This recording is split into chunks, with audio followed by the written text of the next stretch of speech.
Assalamualaikum warahmatullahi wabarakatuh. Di sini saya akan mempresentasikan hasil dari ujian akhir semester mata kuliah perekonomian Indonesia, yaitu bagaimana politik berdampak pada perekonomian Indonesia. Kondisi politik suatu negara memainkan peran penting dalam menentukan arah pertumbuhan ekonominya. Di Indonesia, pengaruh politik terhadap ekonomi dapat dijelaskan melalui beberapa aspek berikut. Yang pertama yaitu kebijakan pemerintah.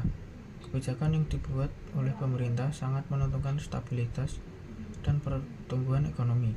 Misalnya kebijakan fiskal dan moneter yang diterapkan oleh pemerintah dan bank sentral dapat mempengaruhi inflasi, suku bunga, dan tingkat investasi.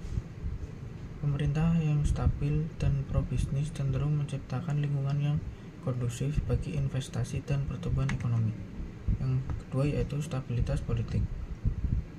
Stabilitas politik memberikan kepastian bagi investor dan pelaku ekonomi. Ketidakstabilan politik seperti konflik atau ketidakpastian dalam pergantian pemerintahan dapat menurunkan kepercayaan investor dan menghambat investasi. Sebaliknya, stabilitas politik yang baik mendorong investasi domestik dan asing yang berujung pada pertumbuhan ekonomi. Yang ketiga yaitu korupsi dan tata kelola pemerintahan. Tingkat korupsi yang tinggi dapat menghambat pertumbuhan ekonomi dengan mengurangi efisiensi dan meningkatkan biaya bisnis. Tata kelola pemerintahan yang baik dan transparan dapat meningkatkan kepercayaan masyarakat dan investor serta memastikan alokasi sumber daya yang lebih efektif untuk pembangunan ekonomi.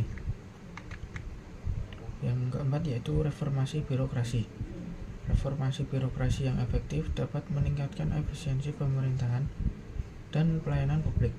Hal ini penting untuk menciptakan iklim usaha yang lebih baik dan mendorong pertumbuhan ekonomi. Proses perizinan yang sederhana dan transparan sehingga penegakan hukum yang adil merupakan faktor penting dalam hal ini. Selanjutnya yaitu hubungan internasional. Kondisi politik juga mempengaruhi hubungan internasional yang berdampak pada perdagangan dan investasi asing. Hubungan diplomatik yang baik dapat membuka peluang bagi ekspor, impor, dan aliran investasi. Sementara hubungan yang buruk dapat menimbulkan sanksi dan hambatan perdagangan. Yang keenam yaitu stabilitas sosial. Politik yang stabil membantu menjaga stabilitas sosial. Ketidakpuasan sosial dan konflik dapat mengganggu aktivitas ekonomi dan menyebabkan kerugian besar. Pemerintah yang mampu menjaga harmoni sosial melalui kebijakan yang adil dan inklusif dapat mendorong pertumbuhan ekonomi yang lebih berkelanjutan. Contoh-contohnya kasus yang ada di Indonesia pada era reformasi. Perubahan politik pada akhir tahun 90-an yang membawa Indonesia dari rezim otoriter ke demokrasi telah berdampak besar pada ekonomi. Kebijakan reformasi ekonomi dan desentralisasi telah menciptakan kondisi yang lebih baik untuk pertumbuhan ekonomi. Yang selanjutnya itu kebijakan infrastruktur. Pemerintah Joko Widodo misalnya telah fokus pada pembangunan infrastruktur besar-besaran yang bertujuan untuk meningkatkan konektivitas dan efisiensi ekonomi. Hal ini mencakup pembangunan jalan tol, pelabuhan, dan bandara yang diharapkan dapat mendorong pertumbuhan ekonomi jangka panjang. Selanjutnya yaitu penanganan korupsi. Upaya pemberantasan korupsi yang dilakukan oleh KPK dan lembaga lainnya turut memberikan dampak positif bagi kepercayaan investor dan pelaku bisnis terhadap iklim usaha di Indonesia. Yang terakhir yaitu kesimpulan, kondisi politik sangat mempengaruhi pertumbuhan ekonomi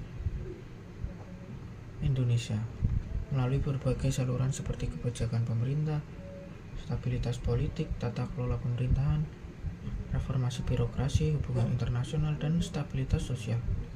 Stabilitas dan kebijakan politik yang baik dapat menciptakan lingkungan yang kondusif bagi pertumbuhan ekonomi yang berkelanjutan. Sekian presentasi dari saya. Wassalamualaikum warahmatullahi wabarakatuh.